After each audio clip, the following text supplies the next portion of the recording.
በአሜሪካን ሀገር ልክ እንደ ግሸን ወይም እንደ ቁልቢ ገብርኤል በጣም ብዙ ህዝብ የሚመጣበት እንደው የእናንተ አስተምሮት ምእመናን ጋር ደርሷል ብለው ያስባሉ? ምእመናንስ አላጣችሁም ወይ? እነሱ አባት አጣን እንደሚሉት እውነት እያስተማራችኋቸው ንስሐውን ተቀብለው ስጋው ደሙ ወስደው በትክክል ያንን አስተምሮታችሁን የሚቀበሉ ምእመናኖች?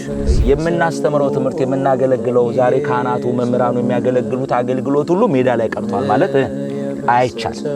ለምን ፍለፊት የማይወጡ ግን ሙሉ ህይወታቸውን ለእግዚአብሔር ቤት ሰጥተው የሚኖሩ ምእመናን ይሄ ሁሉ ስራ የሚሰራው ወንጌሉ የገባቸው እነሱ በክሬዲት እየኖሩ ለእግዚአብሔር ቤት ገንዘባቸውን እየሰጡ ወንጌል ለውጣቸው በስጋው ደሙ በንስሐ ተለውጠው የሚኖሩ በርካታ ምእመናን ስላሉ እንደዛ ሆነው ደግሞ ብዙ ተለፍቶባቸው ተደክሞባቸው ወንጌል ተሰብኮባቸው ተለውጠው ቤተክርስቲያንን መደገፍ ሲገባቸው ለካህኑም ለቤተክርስቲያንም እንቅፋት ይሆኑ በግ መሆን ሲገባቸው ፍየል ይሆኑ መልካም ምእመን መሆን ሲገባቸው ለካህኑ የእንቅፋት ድንጋይ የሚያስቀምጡ ለቤተክርስቲያን ፈተና ደግሞ የሚሆኑ ብዙ ምእመናን አሉ።